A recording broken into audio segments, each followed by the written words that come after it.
하나님 말씀 우리 함께 나누겠습니다. 마태복음 25장 21절입니다. 우리 함께 읽겠습니다. 시작. 그 주인이 이르되 잘하였도다 착하고 충성된 종아, 내가 적은 일에 충성하였음에 내가 많은 것을 내게 맡기리 내 주인의 즐거움에 참여할지어다 하고. 아멘. 아멘. 지금은 그 어느 때보다도 말세지말이라고 불러도 과장됨이 없는 시대인 것 같습니다. 이럴 때 흔히 악한 마귀의 미혹에 의해서 시한부 종말론이 기승을 부리고 있습니다. 90년대에는 다미선교회가 시한부 종말론을 주장해서 온 나라를 떠들썩하게 만들었던 적이 있었죠. 지금도 신천지를 비롯한 이단 사이비 단체는 시한부 종말론을 주장하면서 많은 사람들을 미혹하고 있습니다.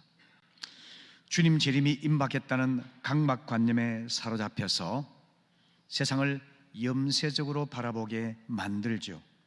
또 삶에 대한 책임의식이 사라지게 합니다. 그 결과로 가정이 파괴가 되고 학생들은 학업을 중단하고 직장인들은 직업을 태만하게 하고 또 사회적 인간관계가 단절되고 소외되는 현상이 나타나고 있죠. 이럴 때 올바른 종말관을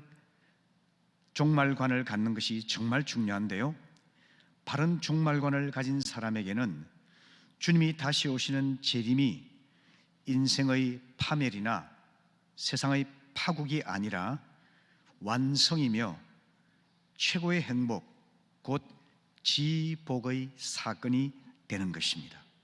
오늘 그 사실을 반드시 알고 우리가 올바른 종말론 신앙에 바로 서서 주님 오실 때까지 자신의 본분을 다하는 우리 모두가 될 수 있기를 바랍니다. 아멘. 오늘 본문이 속한 마태복음 25장은 말세의 비유들로 가득한데요, 열처녀 비유, 또 양과 염소의 비유, 그리고 오늘 우리가 살펴볼 달란트 비유 등으로 인해서 말세장이라 부르기도 합니다. 달란트 비유에서 제가 여러분들과 함께 나누고 싶은 것은 바로 말세 성도는 하나님 나라의 청지기 인생이라고 하는 것입니다. 오늘 이 주제를 가지고 다음 주까지 말씀을 전하려고 합니다. 14절 말씀 보시게 되면은 어떤 사람이 타국에 갈 때에 그 종들을 불러 자기 소유를 맡김과 같아라고 말씀하고 있습니다. 한 부유한 주인이 자기의 종들을 불렀습니다. 그가 먼 나라로 긴 여행을 다녀올 것을 알리고 그들에게 자기의 재산을 관리해달라고 부탁하는 것이죠. 15절을 보면은 각각 그 재능대로 한 사람에게는 금 5달란트, 다른 사람에게는 2달란트, 그리고 마지막 한 사람에게는 1달란트를 주고 떠났다라고 말씀하고 있지 않습니까?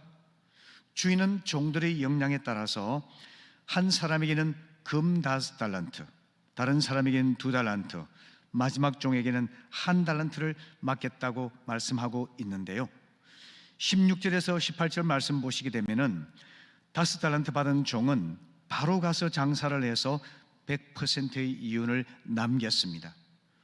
2달란트 받은 종도 마찬가지로 열심히 행하여 100%의 이윤을 남겼습니다.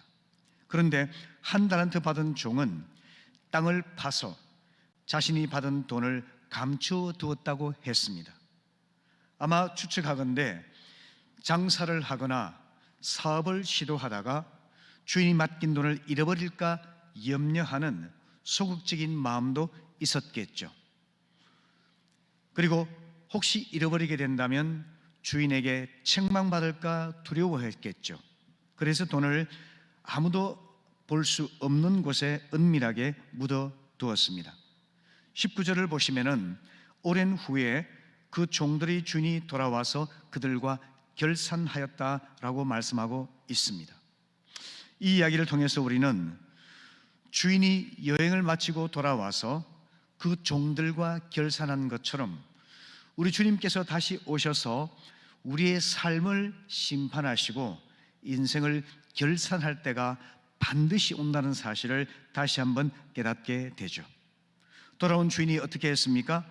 21절과 23절을 보시게 되면은 잘하였도다 착하고 충성된 종아, 내가 적은 일에 충성하였기 때문에 내가 많은 것을 내게 맡기리니 내 주인의 즐거움에 참여할지어다 라고 그들을 칭찬하시고 상급 주는 것을 보게 됩니다. 반면에 한 달란트 받은 종에 대해서 주인은 어떻게 책망을 합니까?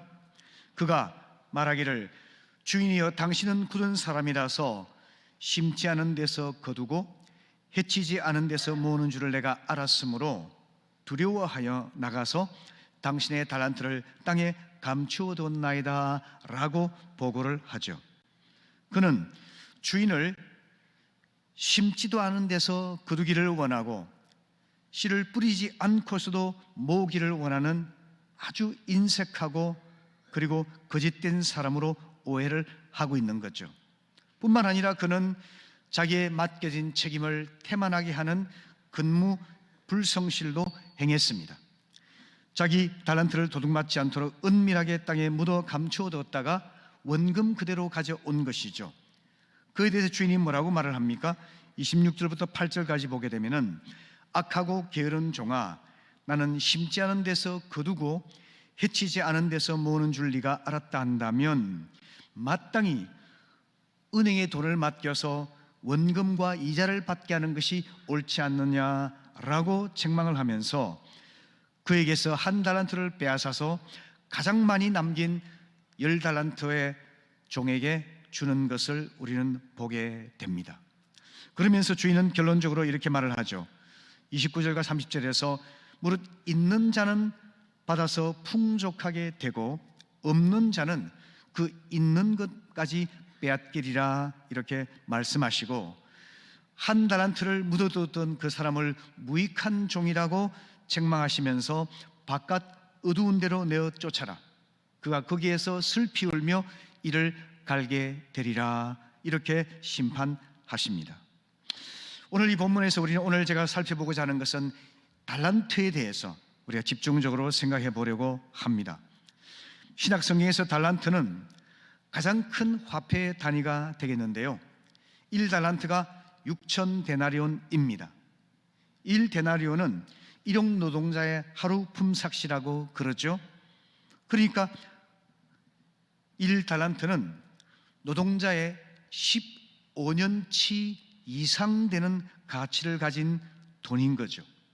오늘 기준으로 말한다면 최소 5억 이상의 가치를 지닌 엄청나게 큰 금액이 바로 달란트인 것입니다.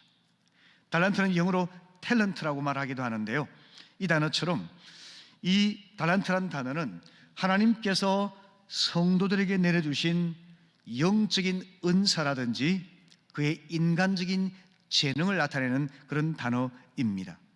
그리고 좀 더 확장해서 본다면 이 달란트는 우리의 재능이나 능력을 뛰어넘어서 우리의 존재와 인생 그 자체를 상징적으로 보여주고 있는 것이 달란트라는 단어인 것입니다. 그리고 우리의 재능도 달란트이고 우리의 능력도 달란트이고 우리의 적성도 달란트이고, 하지만 우리의 존재와 인생 전체가 하나님 앞에서 달란트와 같은 것이다 하는 것을 기억할 필요가 있다는 겁니다. 본문에는 달란트를 받은 종들이 나오지 않습니까? 종들은 먼 나라로 여행을 간 주인의 재산을 관리하도록 위임을 받았습니다. 신약시대의 종은 자기 인격권이나 재산의 소유권을 갖지 못한 사람이죠. 그는 단지 주인의 재산을 관리하는 책임을 위임받은 매니저와 같은 사람입니다. 그래서 오늘 우리는 청직이라 이렇게 성경용어로 표현합니다. 그런데 그가 자신이 주인인 것처럼 착각하고 그리고 교만해서 혹은 불성실하게 주인의 재산을 허비한다면 어떻게 될까요? 그것은 충성된 청지기라고 말할 수가 없겠죠. 참된 종은 주인의 재산을 성실하고 지혜롭게 관리해서 그 재산을 잘 보존할 뿐만 아니라 늘어갈 줄 아는 사람이 바로 참된 종이 될 수가 있다는 것이죠.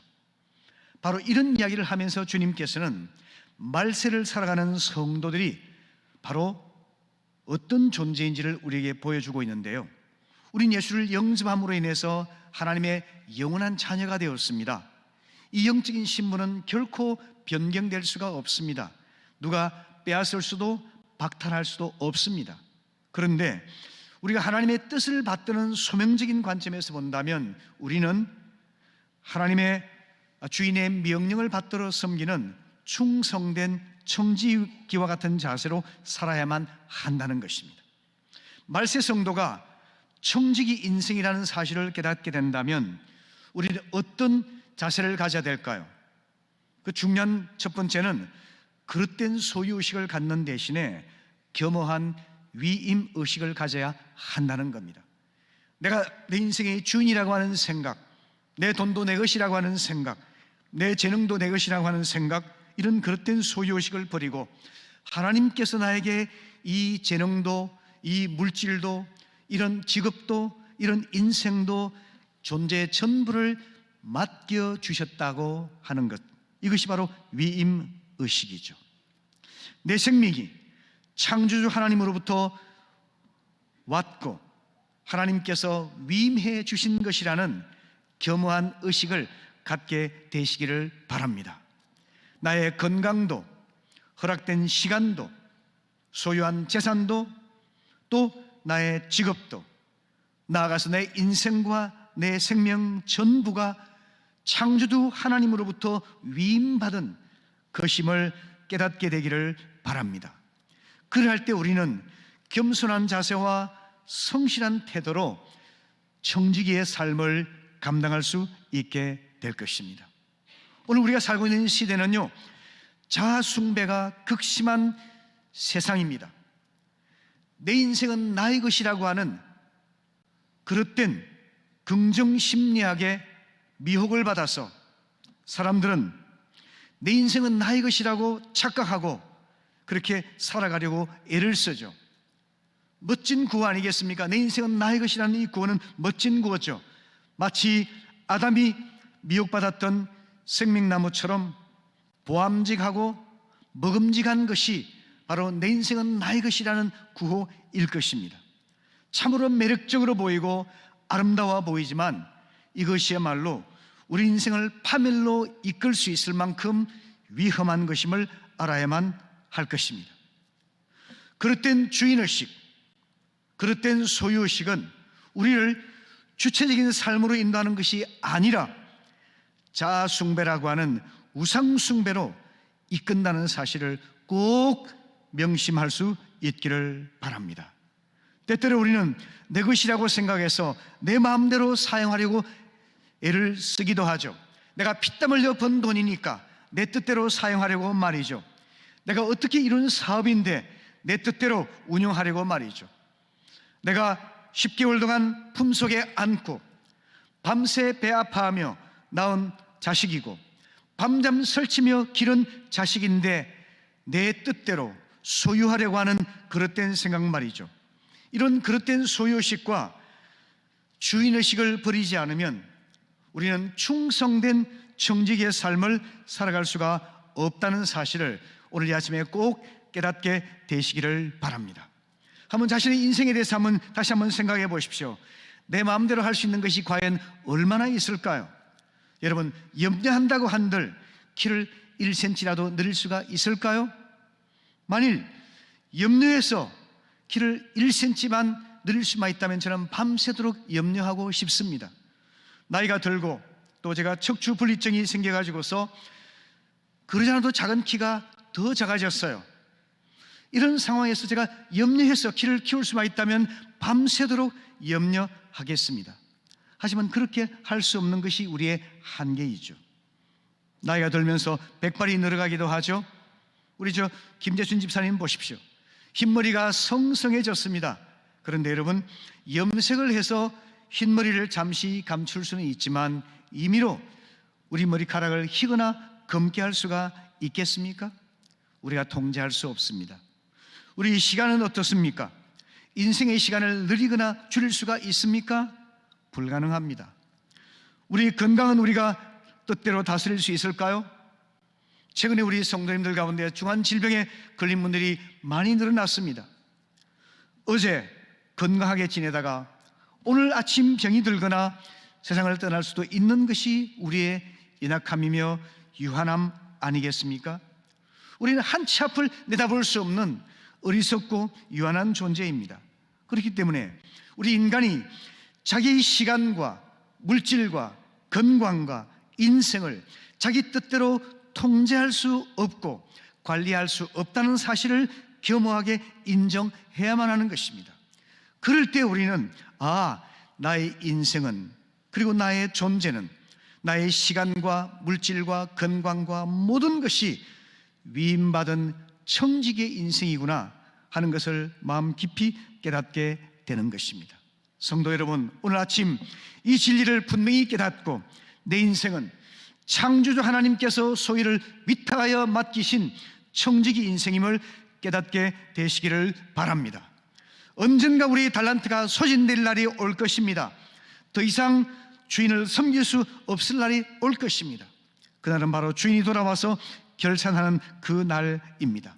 그럴 때 주인으로부터 충성된 청직이라는 칭찬을 받고 더 많은 상급을 받고 성장하는 그런 사람이 될 수 있기를 바랍니다. 오늘 본문에서 특별히 주목할 것은 각각 그 재능대로라고 하는 단어가 되겠는데요, 주인은 종들에게 5달란트, 2달란트, 1달란트를 차등해서 지급했지 않습니까? 얼핏 보기에 이것은 종들을 차별하는 불공정한 행동인 것처럼 느껴질 수가 있죠. 만일에 모든 사람들에게 동일한 달란트를 맡겼다 한다면 서로 비교하거나 경쟁하지도 않았고 서로 갈등과 다툼, 대립도 있지 않았을 것입니다. 그것을 분명히 알면서 주인은 왜 달란트를 차등해서 지급했을까요? 그것은 바로 그들의 재능대로라는 표현대로 주인은 종들의 역량을 다 알고 있습니다. 그들의 성향과 능력도 다 알고 있습니다. 그래서 우리는 이 말씀을 통해서 주인의 선함과 공평하심을 인정하고 주인의 절대적인 주권을 깨닫는 은혜가 있게 되기를 바랍니다. 이것이 하나님께서 우리를 향해서 보여주신 바입니다. 하나님의 선하심을 인정하십니까? 하나님의 공평하심을 아십니까? 그 하나님께서 절대적인 주권으로 우리 삶을 인도하시고 다스린다는 사실을 깨닫게 되시기를 바랍니다. 이 진실을 깨닫게 된다면 주인이 각 사람에게 주신 달란트의 차이는 차별하는 것이 아님을 알게 될 것입니다. 차이는 차별이 아닙니다. 우리가 믿고 섬기는 창조주 하나님은 사람을 차별하는 분이 아니시고 우리 각각 고유한 은사와 재능에 따라서 성향에 따라서 우리의 삶을 인도하시는 분이라고 하는 것입니다. 여러분, 달란트의 차이는 차별이 아님을 분명히 알게 된다면 우린 서로서로 비교하고 경쟁하고 교만한 마음을 품고 열등의식을 품고 다투는 그런 어리석음을 범하지 않게 될 것입니다. 생각해 보십시오. 만일 각 사람의 소질과 능력이 다르지 않습니까? 그런 사람들을 일률적으로 대해버린다 한다면 그것은 오히려 그들을 공평하게 올바르게 대하는 것이 아니지 않겠습니까? 우리 각 사람은 문학을 잘하는 사람이 있고 언어에 뛰어난 사람도 있고 음악을 잘하는 사람이 있고 미술에 재능이 있는 사람도 있습니다. 춤을 잘 추는 사람이 있고 요리를 잘하는 사람이 있습니다. 과학이나 화학이나 물리, 의학을 잘하는 이과적 성향도 있고 운동을 잘하는 사람도 있고 경영 잘하는 사람도 있고 봉사 잘하는 사람들도 다양하게 있습니다. 각각 창조주 하나님으로부터 부여받은 재능이 다 다른 것입니다. 이 다름을 차별로 생각하지 마시기를 바랍니다. 주인이 달란트를 차등 지급한 것은 차별한 것이 아니라 각 사람의 고유한 가치를 인정하시고 존중한 것입니다. 하나님께서 여러 사람의 다양성을 인정하시고 다양성 그 재능과 능력과 성향에 따라서 그들이 마음껏 자기 삶을 실현할 수 있도록 배려하신 것입니다. 이것을 알고 우리는 자기의 존재와 인생에 대해서 기쁨과 감사함으로 받을 수 있게 되기를 바랍니다. 오늘 우리 사회에 가끔씩 성행하고 있는 일률적인 평등주의, 이런 사고는 아주 위험한 발상입니다. 진정한 공평은 무엇입니까? 각 사람이 자기 재능과 능력에 따라서 공정한 기회를 부여받고 자기의 성실한 노력에 따라서 보상받게 하는, 이것이 바로 진정한 공평의 정신인 것입니다. 획일성과 공평성은 근본적으로 다를 수밖에 없는 것입니다. 여러분, 열심히 일한 학생과 빈둥거리며 논 학생에게 같은 성적을 주면 어떻게 될까요? 분노하지 않겠습니까? 실망하지 않겠습니까? 열심히 땀 흘려 일하는 사람에게 게으른 사람과 동일한 보상을 한다면 누가 열심히 일할 수 있겠습니까? 이 하나님의 원리가 아닌 거죠. 여러분, 이 세상 구조가 아무리 다양하고 복잡해서 불공평한 것처럼 보인다 할지라도 각각 그 재능대로라는 하나님의 공평성의 원리가 우리 삶 속에서 작동하고 있다는 사실을 깨닫게 되시기를 바랍니다. 사람으로 보더라도 다 목사가 아닙니다. 다 교사가 아닙니다. 다 사업가가 아닙니다. 다 자선 봉사자가 아닙니다. 다 운동선수가 아니고, 다 연예인이 아니고, 다 시인이 아니고, 다 철학자가 아닙니다. 다 공무원이 아니고, 다 의사가 아닙니다. 우리 모두는 다 각기 그 재능대로 하나님의 은사를 부여받아서 주님을 섬기도록 부름받은 청지기들인 것입니다. 우리 가운데 있는 획일적 평등주의 사고가 얼마나 위험한 것을 잘 알아서 이런 공산주의적 사고방식을 우리는 다 물리치고 하나님이 각각 그 재능대로 고유한 가치를 존중하시고 다양한 은혜를 베푸신 것을 믿고 더불어서 협력하면서 각기 주님을 충성되게 섬기는 이런 정신을 갖게 되시기를 바랍니다. 이에 대해서 고전 12장 4절부터 25절까지 긴 본문인데요, 읽지는 않겠습니다. 이 내용을 보시게 되면 하나님께서 말씀하신 바가 무엇입니까? 하나님의 이 세계 전체를 몸으로 본다면 이 몸에는 다양한 지체가 있다는 겁니다. 눈의 역할, 코의 역할, 입의 역할, 귀의 역할, 손의 역할, 발과 다리의 역할, 다양한 역할을 하는 존재들이 있는데 그 차이점들이 차별성은 아니라는 거예요. 어떤 사람은 높고 존귀하고 어떤 사람은 쓸모없고 무가치한 존재가 아니라는 겁니다. 각자가 자기 맡은 바를 감당하면서 그리스도의 몸을 건강하게 만들고 함께 협력해서 하나님의 뜻을 이루어가는 것이 주님께서 우리에게 은사를 주신 목적이라고 하는 것입니다. 그렇기 때문에 여러분, 달란트를 받은 청지기 인생으로서 우리가 어떤 태도를 갖는 것이 옳을까요? 여러분, 우리 모두가 하나님께서 나에게 나의 고유한 가치를 인정하시고 나의 재능과 역량에 따라서 이 인생을 허락해 주심을 믿음으로 받고 겸손한 마음으로 감사하고 만족하며 즉시 순종할 수 있기를 바랍니다. 5달란트 받은 자가 즉시 나가서 장사를 했다고 그랬잖아요. 우리 모두가 기쁨과 감사함으로 자기의 존재를 긍정할 수 있기를 바랍니다. 만족할 수 있기를 바랍니다. 감사할 수 있기를 바랍니다. 그리고 기쁨으로 받아서 즉시 순종하며 충성하는 사람이 될 수 있기를 바랍니다. 그럴 땐 태도가 무엇일까요? 5달란트 받은 자가 교만하고 우월의식을 갖는다면 올바른 태도가 아니겠죠. 1달란트 받은 자가 열등의식을 느끼고 비교 경쟁하면서 물리치고 남을 짓밟고 올라가려고 생각한다면 그것은 올바른 태도가 아니겠죠. 나에게 적게 준 주인을 원망하고 게으른 태도를 갖는다면 올바른 태도가 아니겠죠. 주님께서는 우리에게 각자 사람에게 달란트를 주시면서 기대하십니다. 누가복음 16장 10절 말씀 우리 같이 읽어보실까요? 시작. 지극히 작은 것에 충성된 자는 큰 것에도 충성되고 지극히 작은 것에 불의한 자는 큰 것에도 불의하니라. 아멘. 하나님께서 맡겨주신 내 인생의 달란트에서 최선을 다해 충성을 하면 하나님께서 우리에게 많은 보상을 주시고 또 성장해서 더 많은 달란트를 남길 수 있도록 은혜를 베풀어 주시는 것이 하나님의 법칙입니다. 말씀을 마무리하면서 우리가 잘 알고 있는 뇌승마비 장인 송명희 씨는 우리 가운데 한 달란트 받은 사람보다도 더 못한 반 달란트도 되지 않는 돈을 갖고 이 세상에 왔습니다. 태어날 때부터 뇌승마비 중증 장애인이었습니다. 부모님이 가난해서 제대로 치료도 받지 못했고 교육을 받을 기회가 없었습니다. 한 글자를 쓰기 위해서 온몸을 비틀며 수고해야만 했습니다. 하지만 그녀가 하나님을 만난 이후로 하나님이 내게 주신 작은 달란트를 가지고 하나님을 섬기고 보람되게 살기 위해서 애를 쓰고 또 애를 썼습니다. 그 가운데 그녀가 쓴 시, 유명한 나라고 하는 시에 보게 되면 이런 가사가 있죠. 나는 남들이 가진 재물이 없지만, 남들이 가진 지식도 없지만, 남들이 가진 건강도 있지 않지만, 나는 남들이 없는 것이 있고 남들이 못 본 것을 보았고 남들이 듣지 못한 음성을 들었습니다. 남들이 받지 못한 사랑을 받았고 남들이 모르는 것을 깨달았습니다. 그리고 뭐라고 말합니까?